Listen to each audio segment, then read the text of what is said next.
What is going on, ladies and gentlemen? BizzyDad here, you there, checking out this Force of Will Faceoff. We are back with some more matches I was able to get with Mike.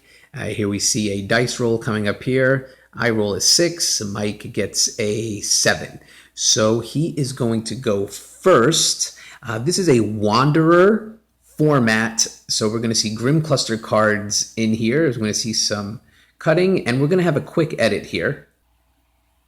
Sorry about that. My face got on the screen, and I do like my anonymity. I do not want to be mobbed on the streets for autographs or chased by the dozens of women. You guys know what I'm talking about. I hate when that happens, but we're not going to risk it. So we're just going to edit that part out. And I paused the video really quick because I just want to go over the decks because we get right into the game here. I am on the left. I am playing my burn unit deck, which I will be putting the profile up next. Melgis is the ruler, Dr. Melgis. And Mike is on the right. He is playing the Nation of Incarnation deck, which is the old, the Fiend of Dark Pyre with Nyarlathotep and the old Incarnation cthulhus, which is, of course, one of my favorite decks to run. He runs a pretty close version, just a slight variation from it. So I am going to, so far I'm shipping back 1 here. Just to go over the decks, my deck is mono red and Mike's is red and black. So I ship back 2 and he ships back 2 as well. He won the dice roll and he is going to go first. So he calls stone. It is black-red, the Scorched Bales, and he plays the Rook Egg. So pretty standard first turn for a Incarnating Cthulhu deck. It is my turn to draw, call stone for red, and lightning strike him for 500. So immediately we see the premise behind the burn unit, which is just to assault, destroy quickly as possible. Mike draws and calls a Darkstone. He plays the Witch of the Night and will quickly incarnate for Nyarlathotep, the Usurper. So he gets to look at my hand and choose a card that I will discard. And here he is calling out Realm of the Dragon King, which is one of my key cards in here, one of my cards I use for a win condition. He's never seen it before, so he's asking about it. He doesn't like it, so he knows I'm always up to tricks, so he has it shipped out immediately. He remembers his Rook Egg trigger. Mike is still a little new to incarnating and the Cthulhus. I guess him always hearing me drone about how awesome they are starting to rub off. Maybe I'm wearing him down. But he searches and finds another Rook Egg and plays it right away. So pretty good play. Passes to me. I'm going to call a stone and weigh my options here. The burn unit deck is exactly how it sounds. It's all about burning your opponent as fast as possible. Here I pay 2 for Barrier of Flame. That is a field edition, and any normal spell that does damage will do that much plus 200 instead. And it seems minor, but we'll see just how dangerous that could be. So Mike draws, calls stones, gets another mono Darkstone. Love those new Darkstones out of the Frozen Casket set. He is going to pay 2 dark to put a standby card down, double checking it. Really double, maybe triple checking it, but no, he does do it. He swings at me for 800. I have no block, so I'm going to have to take that. And he passes the turn. So I'm going to draw and recover and call my next stone. Mike getting Naya on the field early is problematic. She swings for 800. And I'm going to have to either find a way to deal with her or get rid of her. So now I have 3 will, and I'm thinking about what to do. I have a couple of plays here, but I decide that I'm going to be aggressive. So I'm going to spend 2 will for Bombardment, which does 600 to him, plus another 2 because of the barrier. So that's 800 right there. And I use my other will for a Thunder, 500 to him, plus 2 from the barrier. And so that's 700. So 1,500 damage on 1 turn is pretty gruesome. In retrospect, maybe I should have used that Bombardment 800 to kill Nyarlathotep, but I'm trying to go for as quick a kill as possible here. So Mike draws and gets a third Darkstone. He's going to put down another standby card. He's going to swing at me for 800 here. And he's going to pass the turn. So I'm going to draw and recover. And let's get another stone.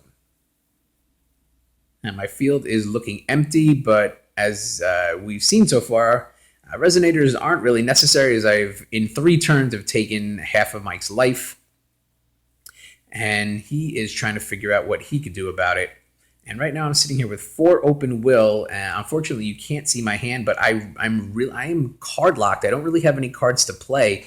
So I have to pass the turn with 4 open will. That is less than ideal for this deck. This deck wants to burn and use cards as much as possible. So not having any cards to play really hurt me here. Mike's going to call stone. He gets a black-red and spends 1 for the monkey trapped in life. This is a 1-drop. When it hits the graveyard, it goes right back into your hand and you lose 100 life. So it's an interesting card. But it does fit well in a deck that incarnates because he will always be around. Mike's going to spend another 1 for Izanami's Curse. He's going to use it on his own Rook Egg. He's figured out that I'm not going to pop that Rook Egg. Izanami's Curse takes a Resonator -1/-1 for every card in your graveyard. That's enough to kill the Rook Egg. He's going to use the trigger to find Haster, which is just an amazing Cthulhu. So, quick shuffle, and Haster into his hand. He's going to swing at me with Naya again, and I have no answer. It's another 800 I have to take. This is going to trigger his Nighttime Raiders standby card. The trigger is whenever your opponent does damage to your opponent, you can put a Resonator with total cost 5 or less into the field. Pretty good card. He's going to put Haster. Now, Haster has to destroy a target Resonator with no addition, so he's going to pop his own monkey trapped in life. He loses 100 life, and the monkey comes right back into his hand. So you could see the strength there. He's going to pay 1 dark and put him right back onto the field. Pass the turn. I draw, and before recover, I'm going to use Melgis' ability for 2 red to deal 200 damage to your opponent. It's a very good ability. Now I call a stone, and my hand did not improve, and I am going to play another Barrier Flame. So now any normal spell that does damage will do that much plus 400 instead. And I'm looking over my options, 3 open will, and with only 16 life left, I'm looking at Mike's side of the board. Nyarlathotep has 800, Haster has 7, and the monkey trapped in life has 1. So that's 1600 right there. And unfortunately, my hand does not have anything that is going to prevent any of that damage or get rid of any of those resonators, not to mention whatever he ends up drawing and playing on the turn 2. So I am in a spot where I'm in a lot of trouble. I cannot take 1500 life from him, and that's what I'm doing math in my head right now, and unfortunately I'm just going to have to scoop the game. Ended up with 3 of the relevantly Dragon Kings in my hand. That's not going to help. I did have a split Heaven and Earth that would have helped me. That would have taken 1,000 out of him. There's a Blood Boil. That would have done it too. Plus only the 3 stones, I could have only taken 100 to... I could have only damaged him with Melgis' ability once. So unfortunately, did not work out well for me, but the Melgis deck, that burn unit deck, is high risk, high reward. It's really meant to just go after your opponent as quickly as possible and just end the game by turn 4 or turn 5, worst case scenario.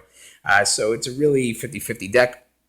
And Mike played well, used some interesting cards, used the Nighttime Raiders card, which I thought was cool. Seeing the monkey trapped in life, that was cool too. So I concede defeat, and Melgis goes down to the Fiend of Dark Pyre, but that's all right. Just a quick game.